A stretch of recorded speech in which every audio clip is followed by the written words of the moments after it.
And say welcome again to our weekly call. So I'm glad you could all join. We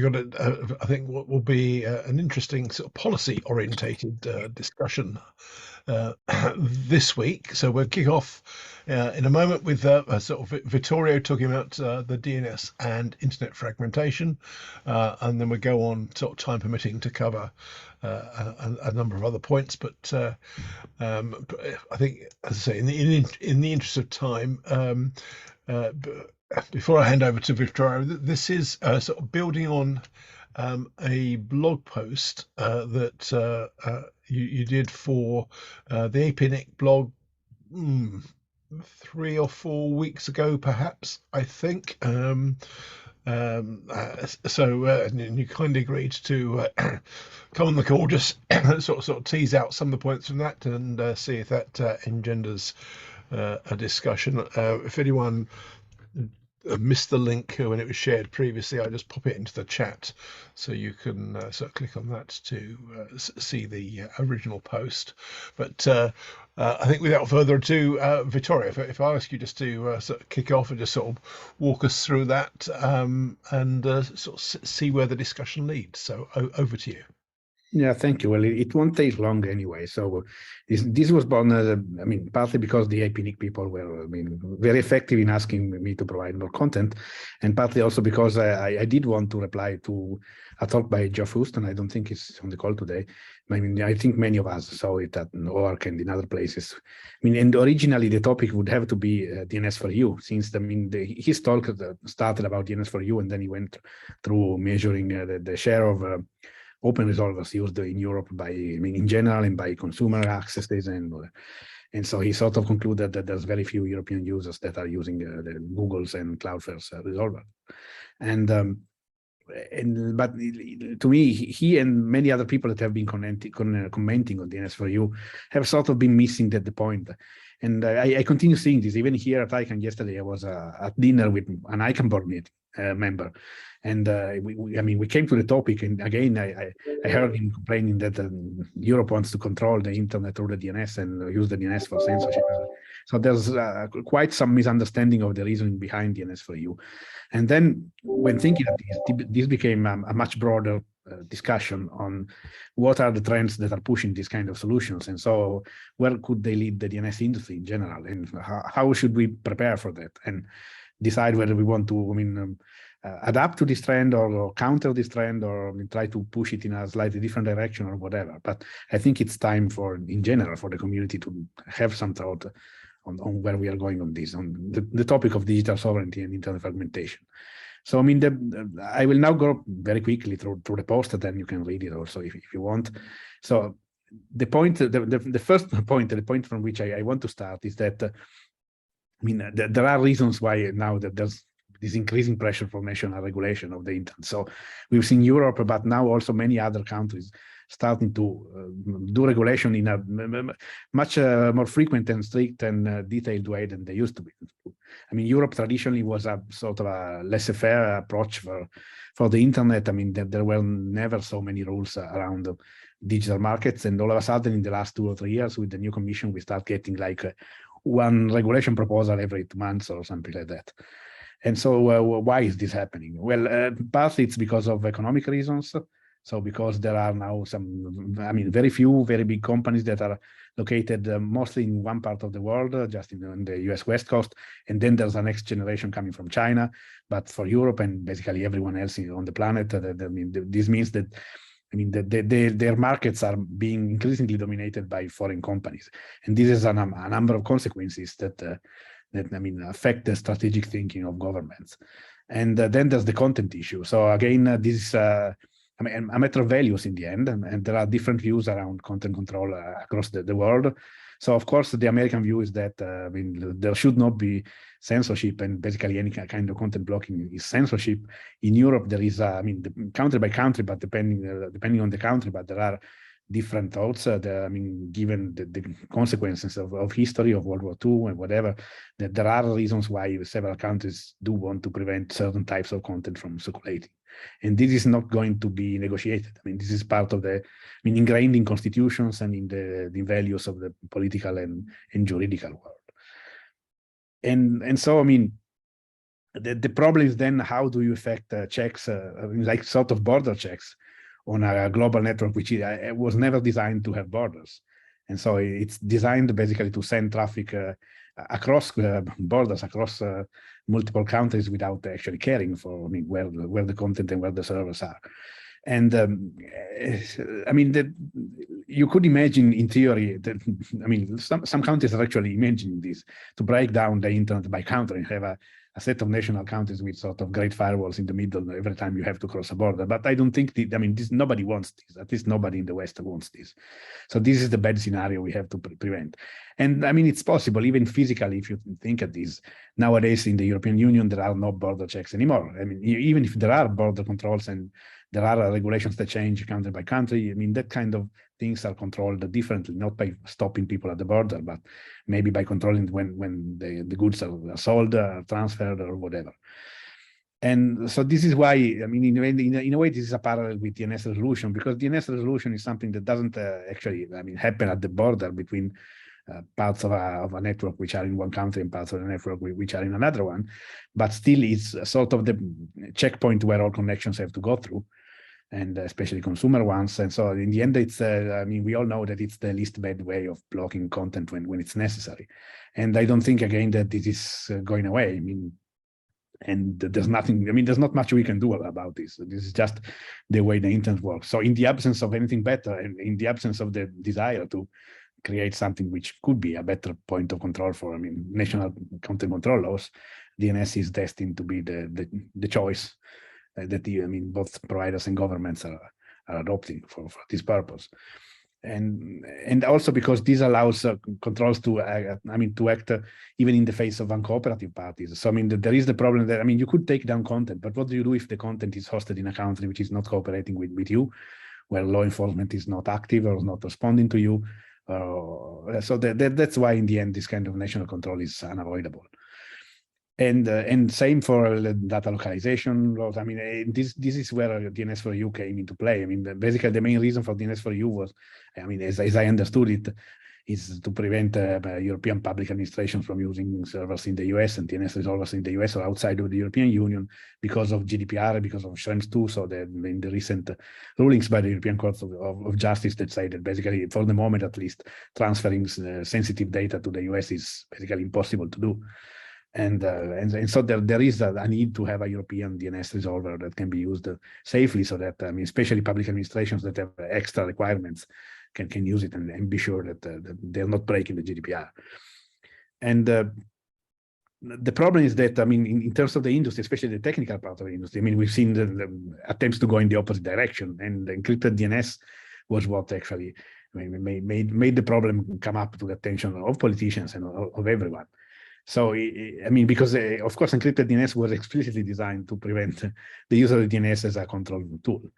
And this makes sense in certain environments, like in authoritarian countries where there's actually a problem, but this does not make sense in democratic countries like Europe. So, and it was sort of, I mean, also, I mean, in my perception, let's say the European regulators, technical regulators and policymakers were not happy of being considered the same as China. So, I mean, they have to be prevented from exerting laws that require DNS blocks.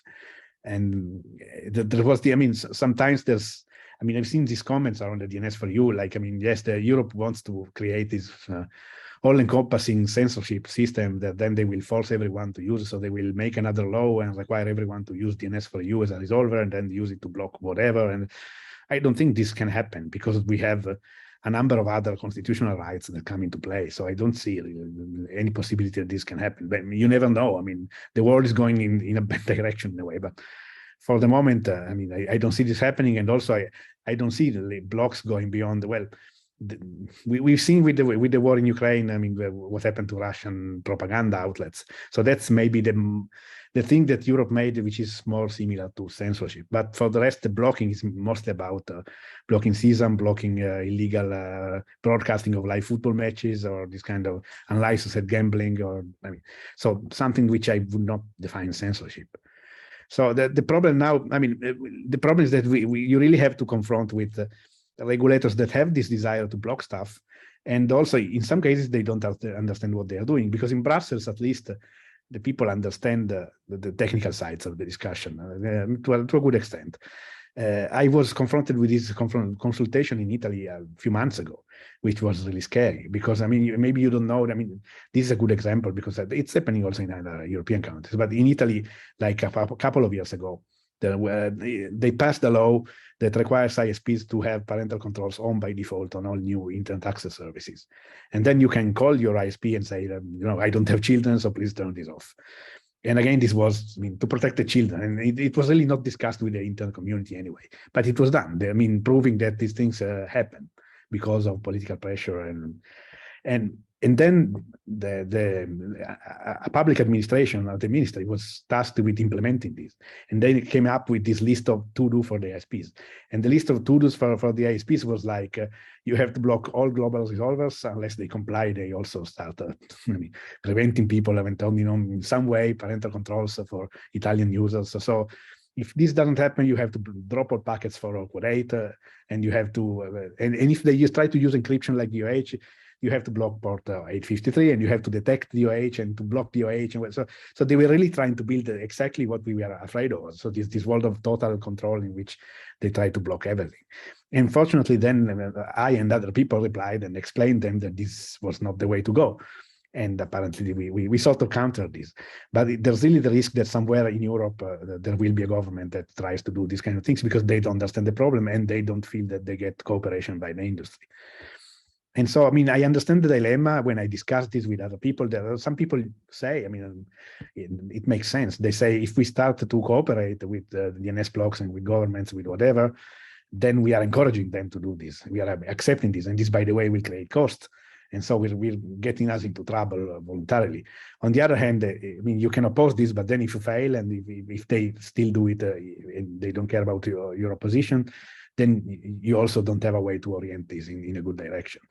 And the final problem I also raise is that there's a problem for users. So in the end users are sort in the middle of this war. And I mean, increasingly, they find themselves in, I mean, they're getting unpredictable experiences because depending on the resolver you're using, the experience is different. And there still is no way to display error messages when connections are blocked via DNS blockings. And so again, this is something that the industry, the technical community should have done long ago. And for some reason, we cannot agree on something, and this is not going anywhere for the moment. And this is sad. I mean, also this is something that is creating problems for the users. So in the end of that, I mean, this was meant as a sort of a provocation, trying to see if I could get replies and comments and other ideas, including dissent. And but I think that there needs to be a debate on where we want to go on this front, because again, if we just wait for this to pass, I don't think it will pass.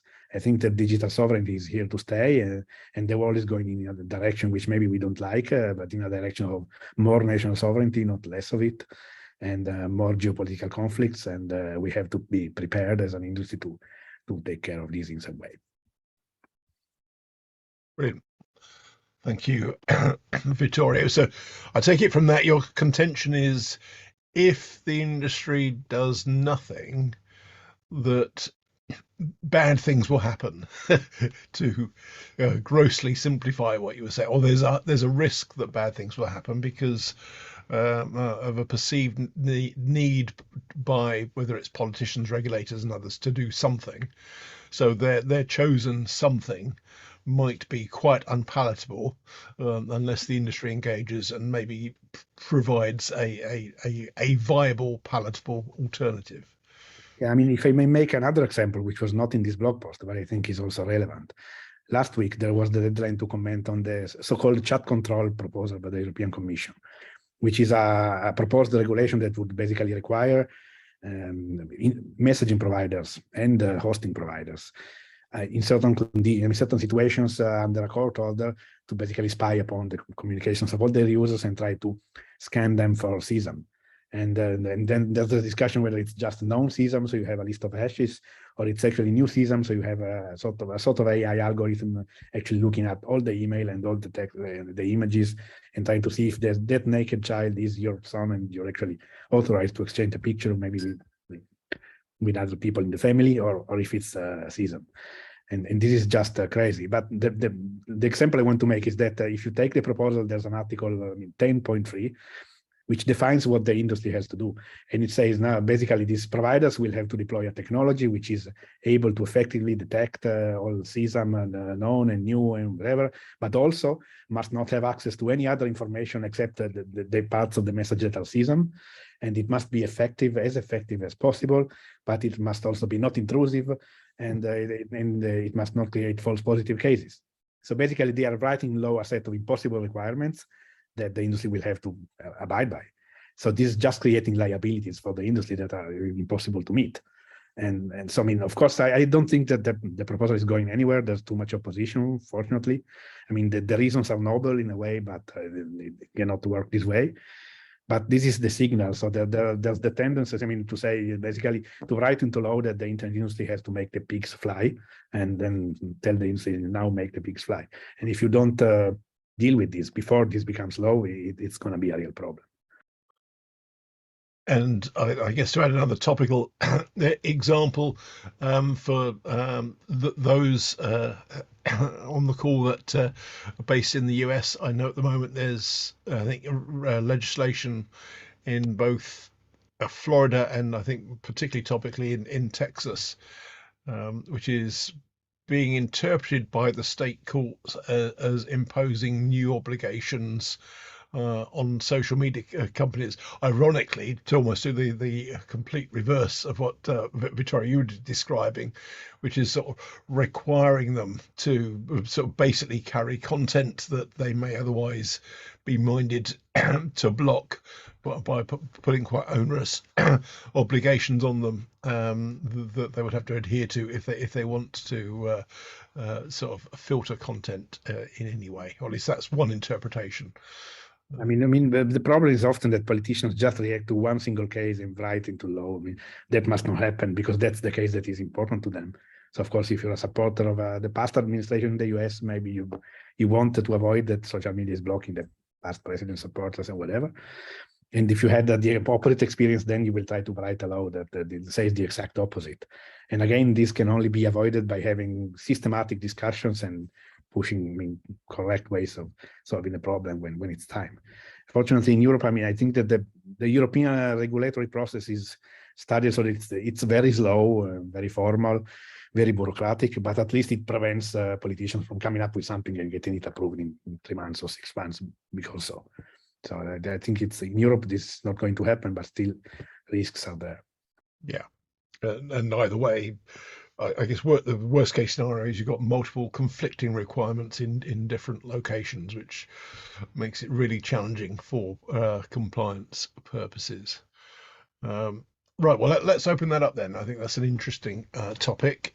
So I don't know if anyone has any comments on what Vittorio's just sort of outlined, or any points to add, or other observations. So if you do, feel free to post comments in the chat if that's easiest for you, or use the Zoom tool to raise your virtual hand, which is under reactions if you're looking at the menu options, I believe.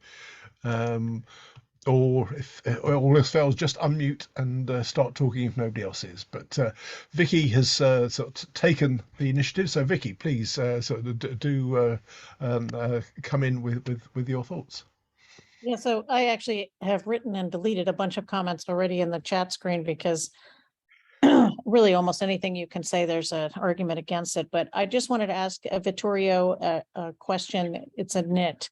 But just in thinking about all the reasons why governments want to block traffic, I know I was told at one point a couple of years ago that in Italy, the government requires that you block traffic to gambling sites if they haven't yet paid their annual taxes.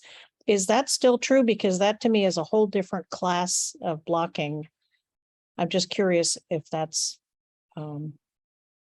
Yeah, I mean, I think that's the case it's not just about basically extracting money from the industry, because I mean, with that, with the payment of the license, it comes an obligation to get your, for example, your gambling machines connected to a separate server by the government that checks that they are not cheating, or these kind of things. So it's not just about the money; it's also about checking that these gambling operations, I mean, in some way doing checks on the software, that they are not cheating people.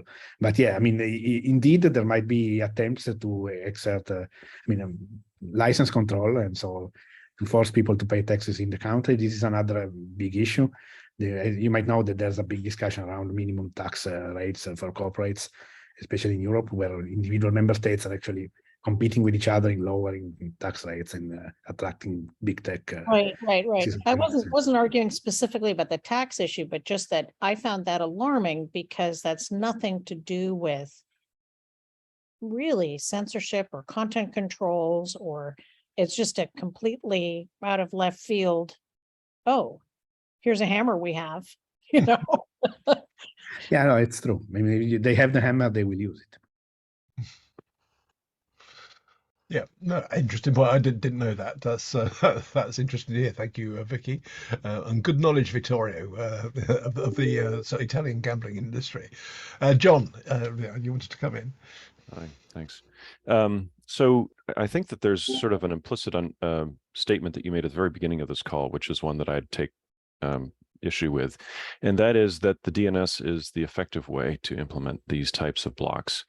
And obviously everyone on the call here has a very good understanding of the DNS, and that everybody can run a DNS server, and that now with encryption starting to become a very likely thing to happen on the horizon between recursive and authoritative, that it's going to be extremely difficult for DNS blocking to actually be effective if you are determined to, or even in a minor way, determined to get around some of these blocks. Is it worth going back to the fundamentals here and saying, DNS is the wrong place to implement these controls and convince governments that that's the case? I'm afraid of that, of course, in that, okay, well, what is the right place? That actually potentially has much worse implications. But I personally see the DNS as the wrong place to block content because it is neither effective nor fair in many ways. And so do we want to take this back to the fundamentals, or is it too late? Is the fact that legislators have heard the word DNS and now we are standing in the crosshairs? Like, what's your take on that? No, I mean, first of all, I agree that, as I said, this is the least bad way. It's not a good way. So the problem is that you cannot say this if you do not provide an alternative. So one of the options would be, in general, not just maybe as the DNS industry, but as the technical community of the internet, the ITF and whatever, to say, here, we have found a different way of doing this, which will not use the DNS and will be more effective and less prone to overblocking and to bypassing. But we don't have that. I mean, there's been a refusal in general to talk about this. So not even to consider proposals. I mean, even just to talk about the problem. Right, but it's it seems like there's two different groups there, though, that we're talking about. We have the DNS community represented sort of by the people on this call, but then the other possible places to block content are going to be higher up in the stack, and that really does turn into questions about operating system or browser. And those are the folks that are most vigorously opposed to any kind of legislative control, and I understand why that's the case. I'm one of those people that opposes that as well. But they are much more insulated because they don't operate in Europe. They all operate in the United States. There are no browsers that I'm aware of any size that have enough hooks into Europe that they could be controlled or legislated into doing anything, or one way or the other. Whereas DNS operators are much more localized, with the exception again of the larger US recursive resolvers, but they're much more localized. So they are in Europe, they are even within specific national borders. So there's a reach on there. But it seems like that reach again is misplaced, that the control is being put on the wrong place. That if you're trying to control access to content, the people who are actually trying to get access to the content will not be slowed or even impacted at all. And you're really just creating unintended consequences for a lot more things downstream.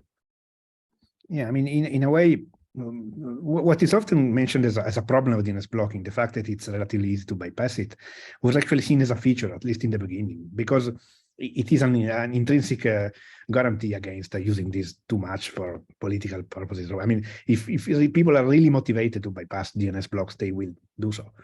And so in a way, this was more like, let's provide a lazy blocking system for 95% of the users that will still solve 95% of the problem. And maybe if we still think that the remaining 5% is a problem, then we will go after it in other ways, but it will be a more manageable size. So I don't know if this could be done at the browser level. In terms of jurisdiction, you might be aware that this year Europe passed at least 2 different regulations that say we don't care if you're American or outside of the European Union. If you are bigger than this, you still have to abide by your laws on what you can do in your operating system or whatever. So there are now prohibition for the big gatekeepers to self-preference, for example, themselves their own apps when they are dominant in the mobile OS market. And so they will have to ask you, or at least, I mean, avoid giving you like the email app and the search app and the maps app that they make just because they make them, and they also make sure of the operating system. So there are a number of these kind of provisions that are coming into play, and they will, I mean, of course, implementation is yet to come, and we will see whether there will be resistance. So, I mean, it's not that Europe will say we will just give up because they are not European. But I think that, I mean, browsers would be an even more dangerous place to block stuff. And yeah, because I don't know. I mean, I don't have the answer. I don't know what I know is that the request for blocking content will not go away. There will be more of it. So in some way, governments will block. I mean, what I am scared about is that in the end, we could actually start copying China and get great firewalls in place. And so I would, if that's the last resort that governments have, at least some people in the governments will think of that. And it's unclear whether they will be in a minority or in a majority in governments and parliaments. Thanks. I had a second question, which is economic impact, which you sort of touched on. There's a great appetite for imposing these kind of blocks into the industry, or it seems to be that's the case. But there is no discussion as far as how that would be paid for.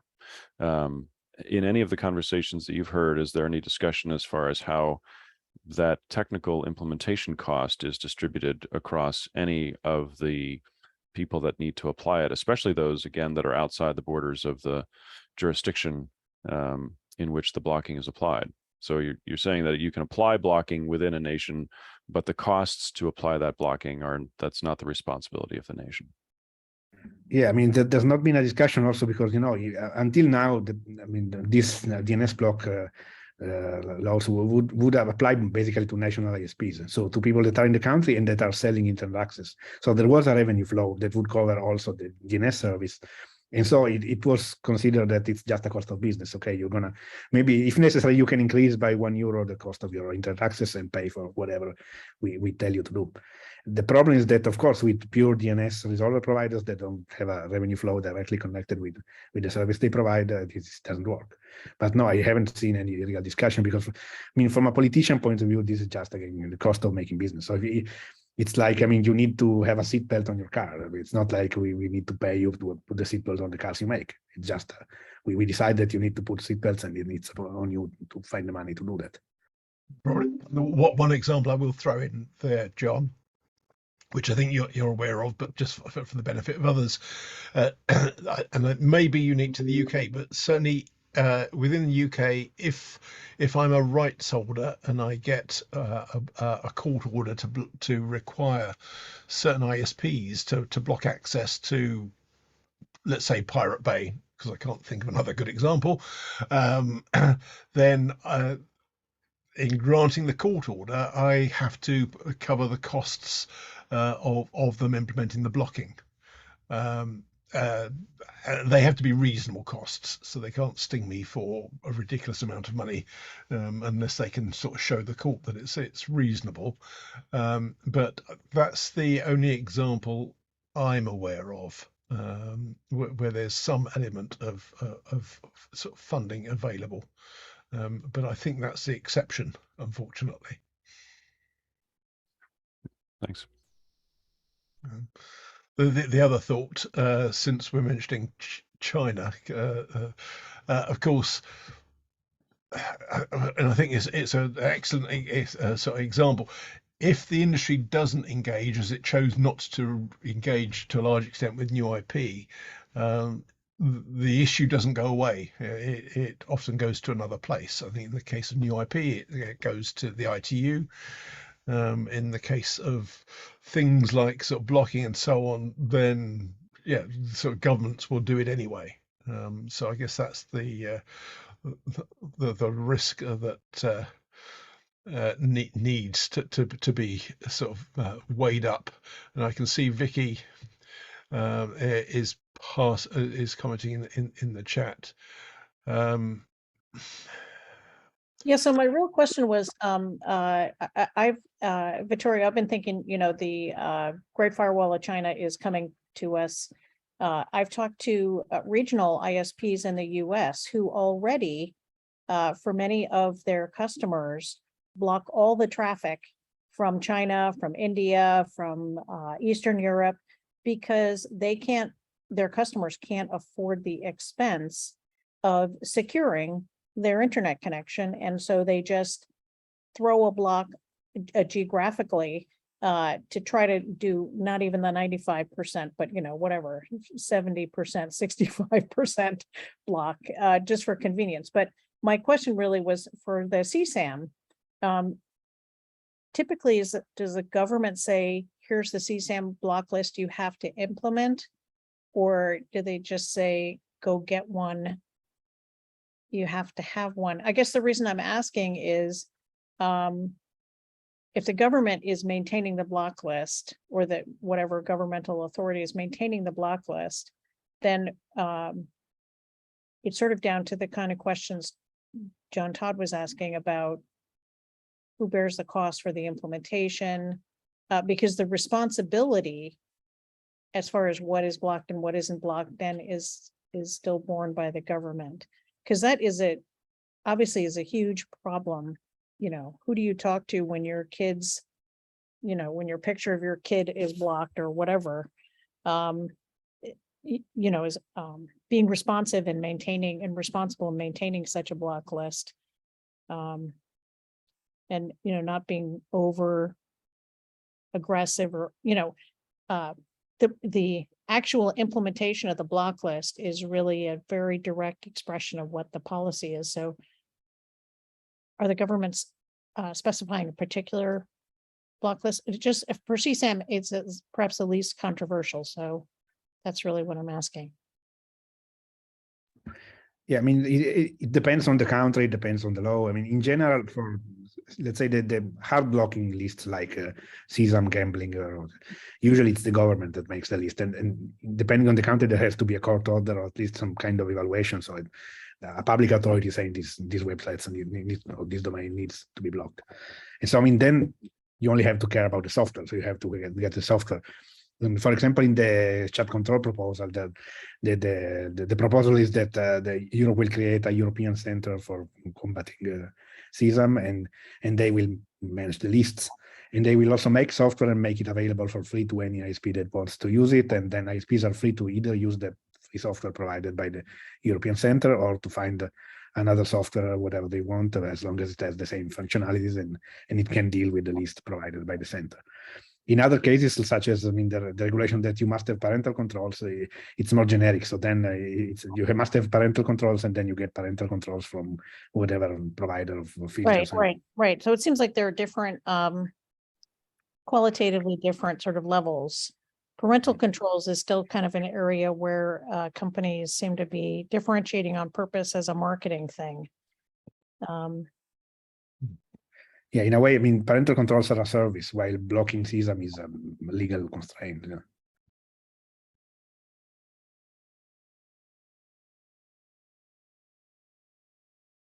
Yeah, I think that's fair. I think there's a lot more discretion around parental controls as opposed to straightforward illegal content like CSAM. And just to clarify, because clearly I didn't say it very clearly, so my apologies.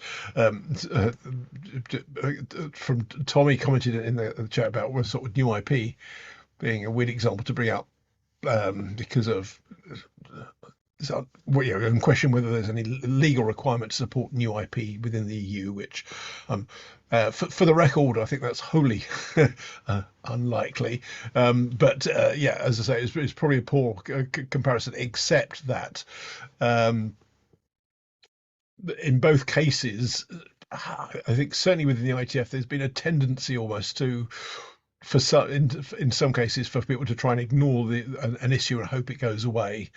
I think new IP is one example where it clearly hasn't. There's been an absolute unwillingness to engage on things like filtering, content blocking, etc. Including quite recently, I can recall, I think 2-3 meetings ago,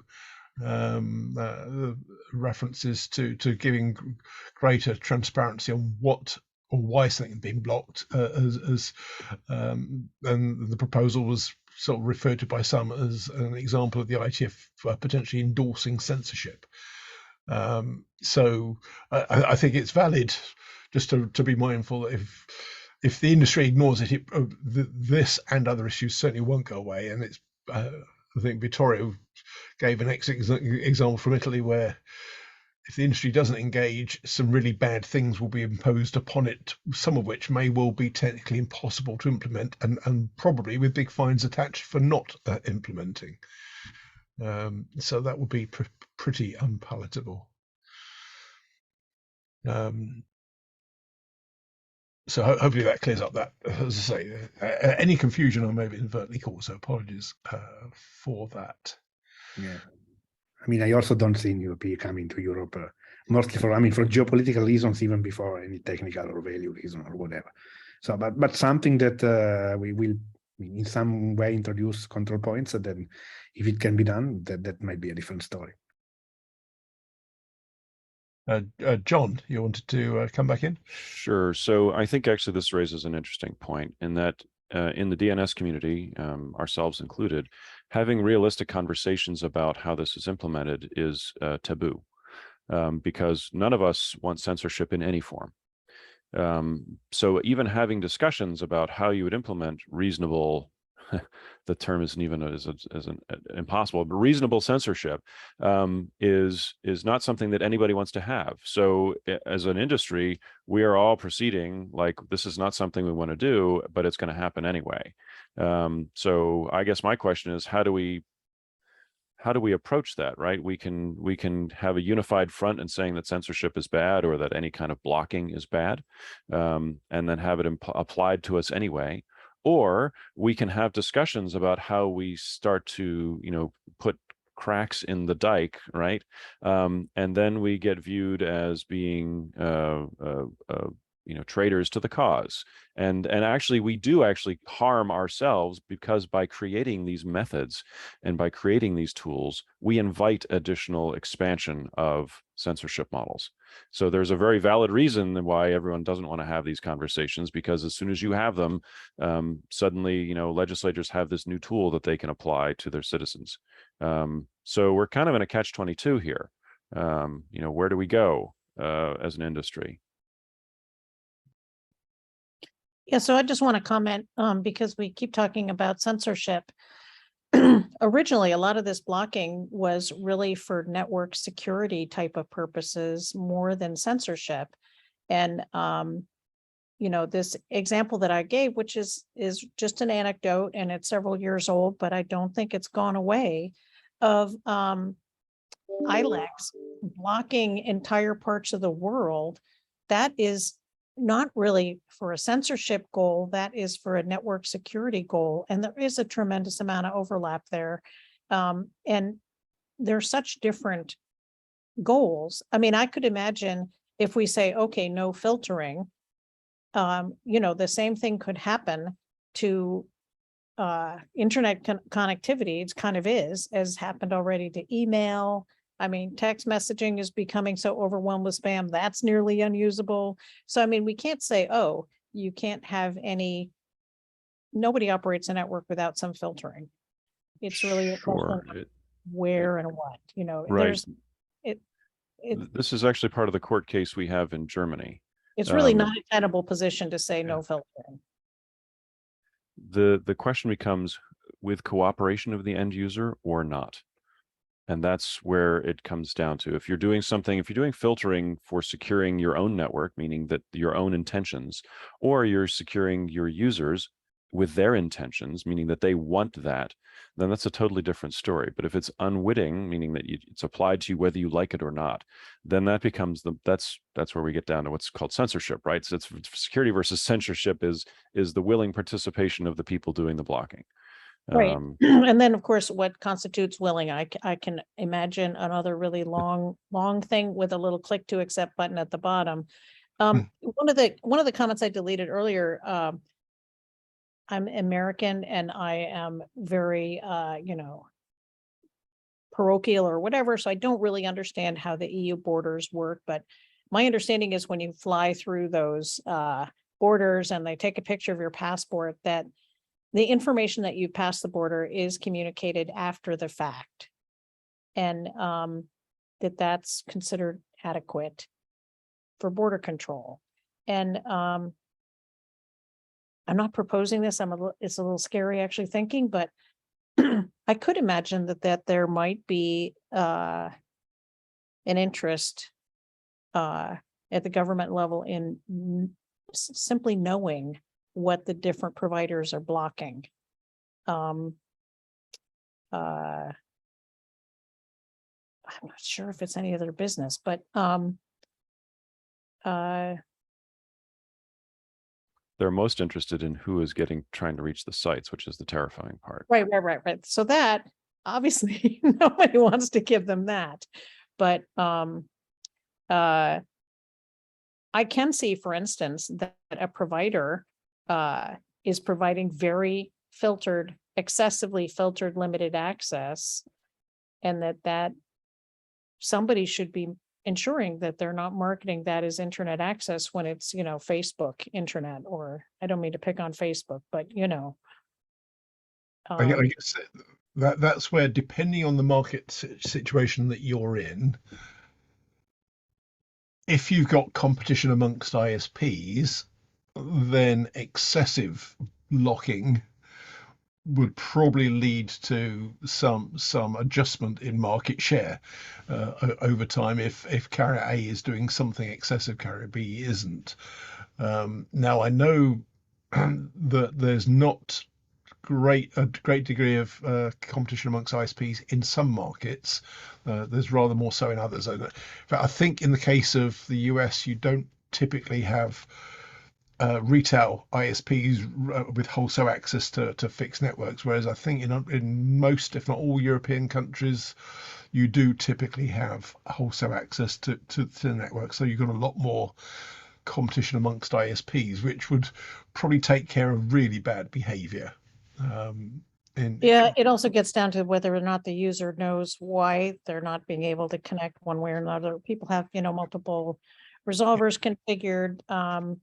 Honestly, probably the most common support complaint we get from bind users is how I can access this via Google and I can't access it via this other way. And, 80% of the time, they're just all confused about what's even happening.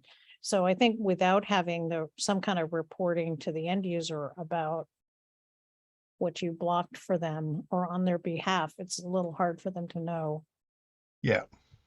And I think, adding to your point, Vicky, I'm looking in the chat, I think Tommy's made what to me looks like a very reasonable point, which is most of us probably don't want access to malware. I'd probably add to that things like CSAM and other straightforward illegal content, as opposed to content that some people may not like but is not illegal. Therefore, whether it's to my taste or not, it's neither here nor there. But that adds to the complexity. But I guess, Vittorio, perhaps bring it back to your paper. These are all illustrations of where it can lead to fragmentation, I suppose. Yeah, well, of course, any kind of content blocking will lead to fragmentation, because in the end, people in one country will see different things than people in another one. But on the other hand, even the switching users to a different resolver can lead to fragmentation, in the sense that, depending on the resolver you use, you see a different internet. And then maybe now the difference is not that big, but if this continue to diverge, maybe the difference will be bigger. And then there's also this issue that maybe the national borders could become stronger if there are no other ways of being able to exert some sovereignty. I understand Tommy's point in the chat, and I actually support it. So the basic problem is that the same technology that in democratic country can be used for, let's say, good purposes, at least block stuff that is really bad and has no political content or whatever, in other countries can be used for really bad purposes. The problem is that there is no way to tell the one from the other. But the other problem is that when you go and talk with these countries, the reaction is like, first, this is our culture. Second, it's none of your business whether we want to block this kind of content.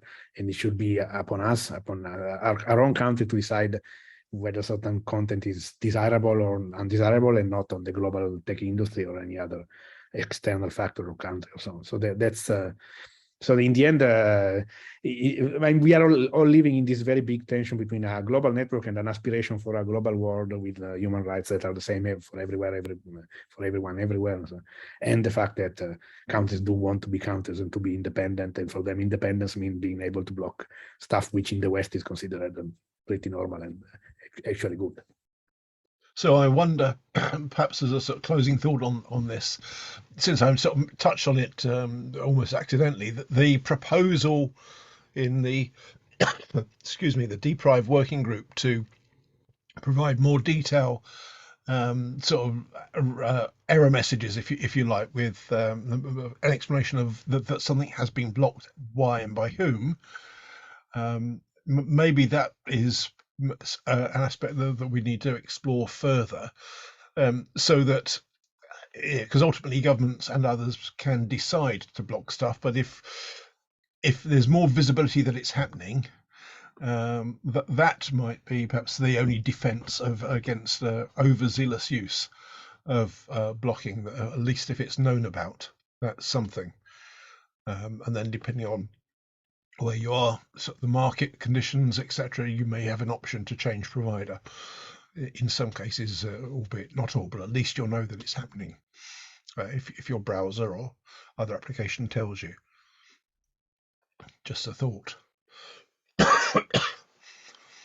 And I'm inclined, just keeping an eye on the time, to suggest we finish the conversation, or that particular part of the conversation there. But I think it's certainly thought-provoking and not an easy issue. So thank you, Vittorio, for taking the time to put the blog post together. And if anyone hasn't seen it, I'd urge you to take the time to have a look at it. And if I've still got the link, I will repost it. Yeah, so I've reposted it in the chat, so you can sort of take the opportunity to read the original post there as well, to go with this conversation. But I hope that was useful and of interest. Let me just move swiftly on before we time out, if I may. So just to move on from that, which means I need to share my screen, if you bear with me a moment.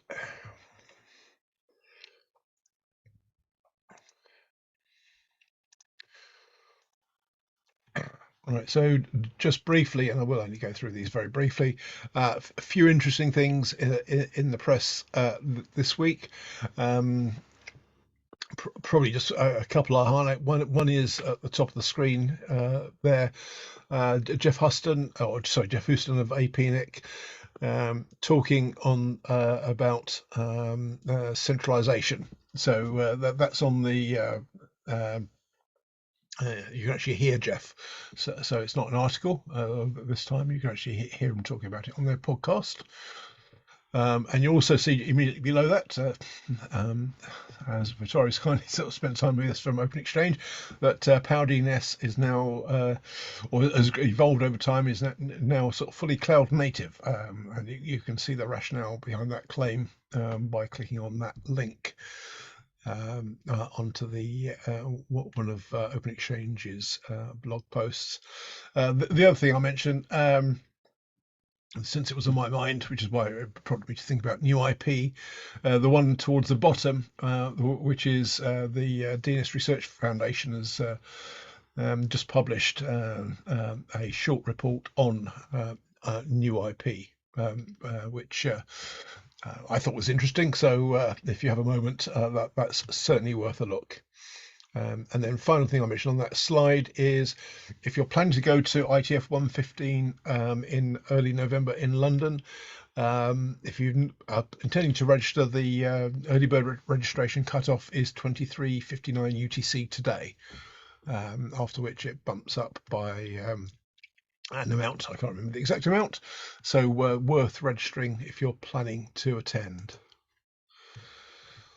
A whole bunch of events sort of running through this quarter, not least of which ICANN 75 is happening even as we speak in Kuala Lumpur, with Vittorio and others there at the moment. So I think it's pretty full agenda over the weekend and the next couple of days. And then, so as I say, a raft of events running through this quarter.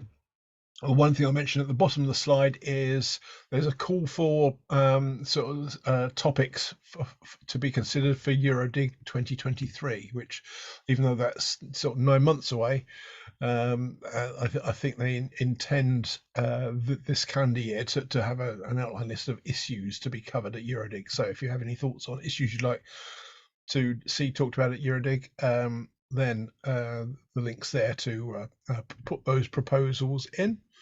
Anyone not familiar with EuroDig, it's a sort of European internet governance forum, if you will, like one of the feeder events at regional level into the IGF.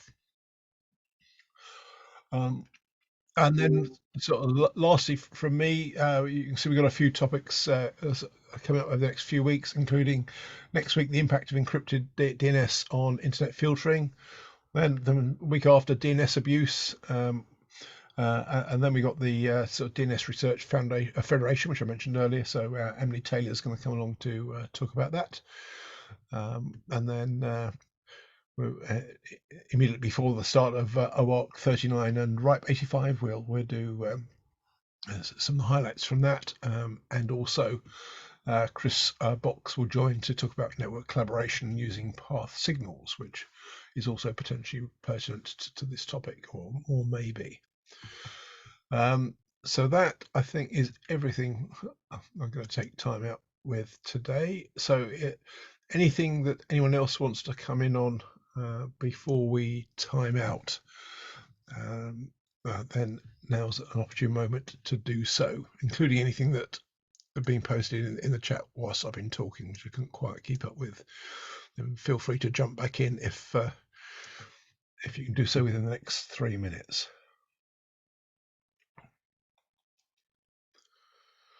And if not, I will transpose where appropriate into sort of notes to go with the meeting, some of the comments, because some quite meaty points in there which I think are worth preserving. Right, I'm not seeing anything new coming in there. I don't see any raised hands. So without further ado, then, let's say thank you to everyone for joining, in particular Vittorio for being up till almost midnight in Kuala Lumpur to do so. So really appreciate you taking the time out, Vittorio, to share those thoughts with and kick off an interesting discussion. Not an easy issue, but one we probably do need to face up to. So let's hope it is the start of a conversation rather than the end of one. And with that, thanks everyone for your time. Have a fantastic week, and see you same time next week. So thanks all. Thank you. Have a great week. Thanks, Andrew. Thank you. Was great.